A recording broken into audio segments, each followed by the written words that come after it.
What's going on, everybody? Welcome to another brand new installment of Renegades Reviews, exclusively here as always on the Casa D18 Studios channel. I, of course, am your host, the Renegade JJ Williams.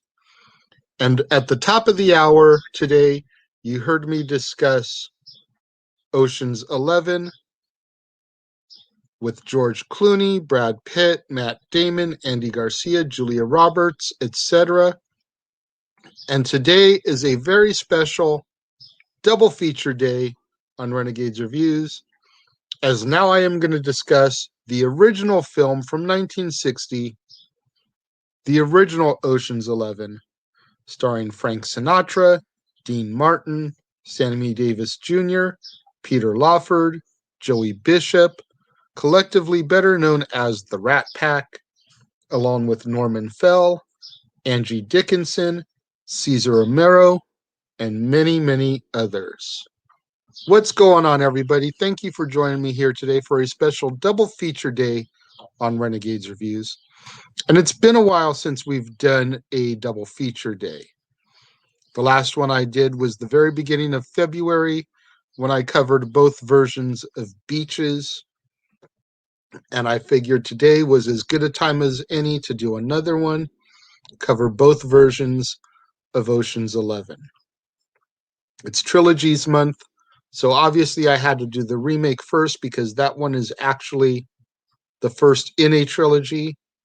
The original Ocean's 11 was a standalone, and there are a lot of similarities and a lot of differences between the two films. Danny Ocean is the only character similarity, for starters. The heist is still to rob Las Vegas casinos, but in this version they had 5 casinos instead of 3 in the remake. And they hit them all individually instead of collectively. You heard me talk in the remake about how the Bellagio, the Mirage, and the MGM Grand are all owned, operated by the same person. Therefore, they all have a shared vault, etc. This film, they had 5 different casinos in teams of 2.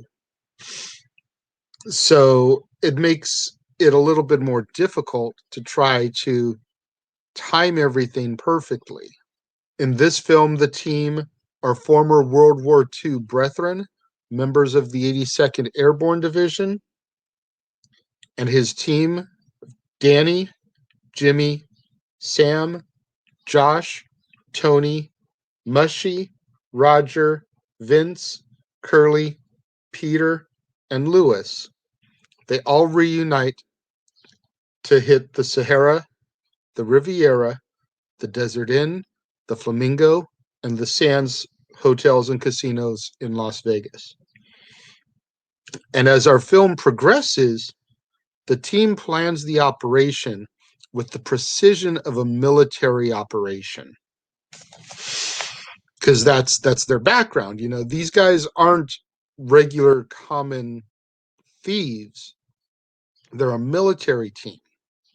So everything is precise, just like a military operation would be.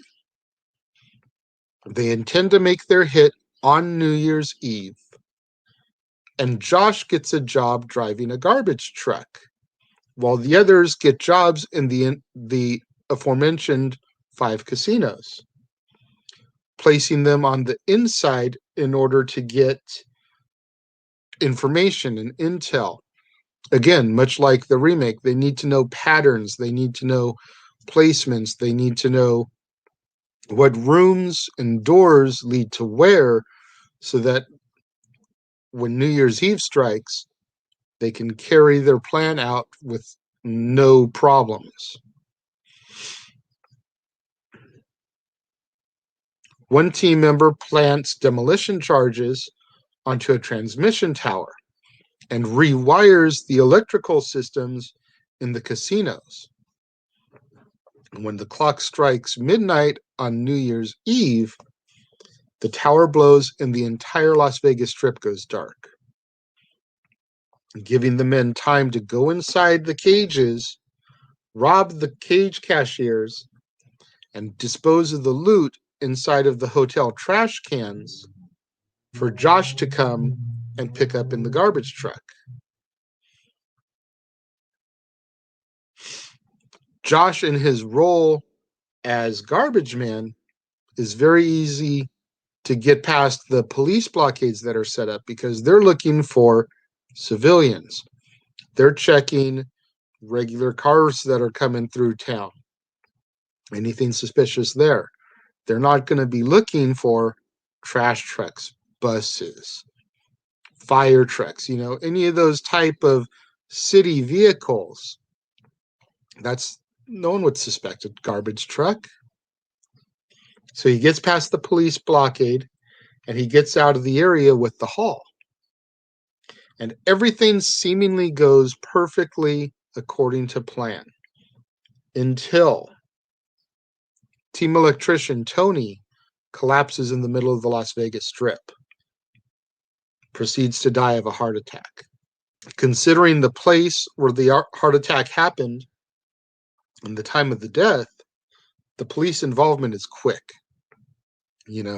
It's New Year's Eve, it's the Las Vegas Strip. For one, there's going to be a lot of cops around. And for two, a robbery was just committed. So police get there right away to take care of the body. Some suspicions arise because of the heart attack, the strip, the robbery. But when they look into his background and they see his military record, all those suspicions are pretty much dismissed until Duke Santos enters the picture. And Duke has been dating Jimmy's mother and is set to marry her. Duke is a former mobster, reformed mobster, and he's contacted to attempt to get the money back.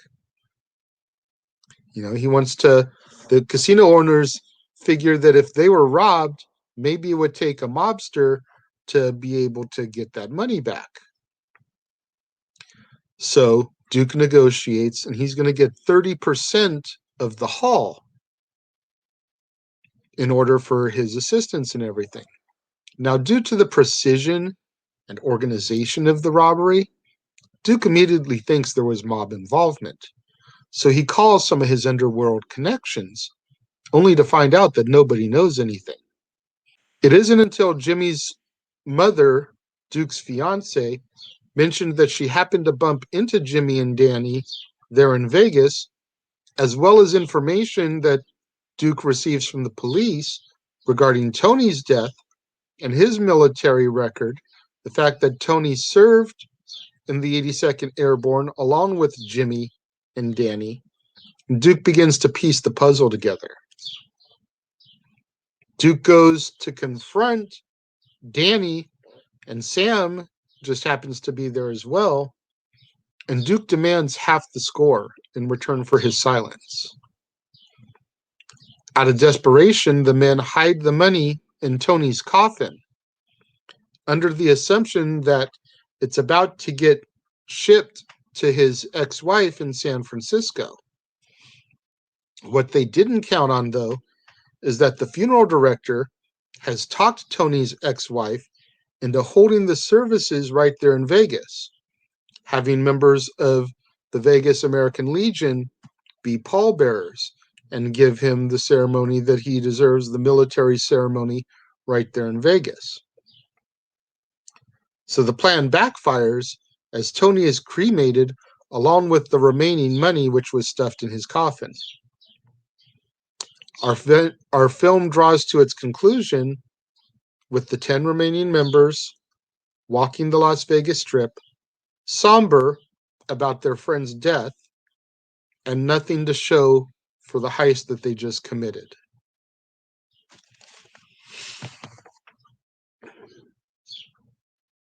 The original Ocean's 11 is just as fun as the remake. However, the one thing that I feel holds it back is I feel it drags a little too much. The original is longer by about 20 minutes, and it feels longer. Like, there's a lot of exposition in the original, as opposed to the remake. And that's not to say that there isn't any exposition in the remake, because we do get backstories and layers about these characters. But I feel like this takes about an hour to build up to the heist. Then the heist itself takes about 20 to 30 minutes. These are all estimate times, by the way. Don't quote me on these. And then there's about 30 to 40 minutes of aftermath after the heist. Whereas the remake, it takes, an hour and 15, an hour and 20 to build up to the heist, 20 minutes or so for the heist, and then there's the epilogue. What happens to everybody post-heist? Very crisp. I feel like there's a little bit too much going on in this film. They really pay attention to the characters, whereas in the remake, they only highlight a couple of characters. And maybe that's a good thing, because it makes you want to care more about the characters in the original. But I feel like it drags the movie down just a smidge. But you've got the Rat Pack together in the film. You've got both Sammy Davis Jr. singing the title track EO11. You've got Dean Martin singing Ain't That a Kick in the Head. So you got two of the Rat Packers singing great songs in the film. Only Frankie doesn't really perform, as he's Danny Ocean. He's the leader here. So you've got some classic songs. You've got an all-star classic cast. This is really my only frame of reference for Cesar Romero outside of the 1960s Batman. This is the only other thing that I really know him from. So it's kind of cool to see him without the Joker paint, without the green hair, doing something a little bit different. But I thoroughly enjoy the Ocean's 11 original. Not as much as I do the remake. I'm going to be honest, I do enjoy the remake a little bit better. But I'm not taking anything away from this film, because like I said, it is a great film. If you've never seen the original Ocean's 11, I highly recommend you give it a shot. I'm going to give this version 3.5 out of 5 stars. The songs and the cast keep me from dropping it down to 3, but I do feel that it drags just a bit in some places where I can't give it the 4 that I gave the remake. What do you guys think about the original Ocean's 11? If you're watching along the premiere, leave your comments over here. If you're watching on demand, leave your thoughts down here. I will get back to you. Let's make sure we get out there on the social media, get those hashtags trending, hashtag Casa D18 Studios, hashtag Renegades Reviews, hashtag Renegade Returns, and of course, the ever popular hashtag Shenanigans. We interrupt this episode of Renegades Reviews for an important announcement about merchandising. Merchandising? What's that? Merchandising. Come, I'll show you. Merchandising, where the real money's made. Make sure you go over to teespring.com/stores/Jeff Meacham Network for all the t-shirts you see here from the West Coast professor, Jeff Meacham himself. You can get shirts for the Jeff Meacham Network, Talk Wrestling, as well as the red and gold Meachamania shirts. And while you're there, don't forget to get your shirts of the Casa D18 Studios Brotherhood, the Dads on Wrestling shirt, the Renegade JJ Williams, Statboy Sports Bar, and the hashtag StatBoyApproved shirt.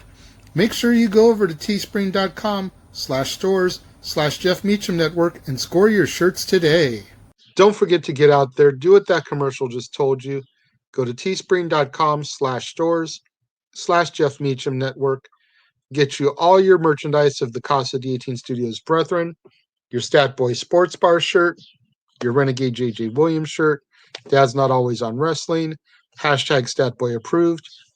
Get you your official merchandise of the Jeff Meacham Network, 3 t-shirts, 3 different designs with the logo, Meachamania, Talk Wrestling, and so much more. Tomorrow, back here exclusively on the Casa D18 Studios channel, when I bring you yet another all-new installment of Renegades Reviews.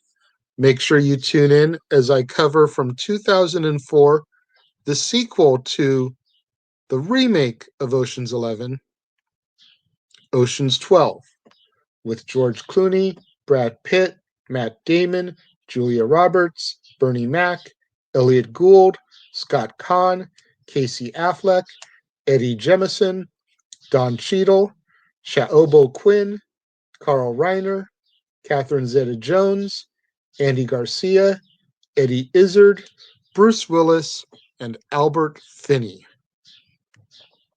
You're not going to want to miss that tomorrow, right here on another all-new installment of Renegades Reviews.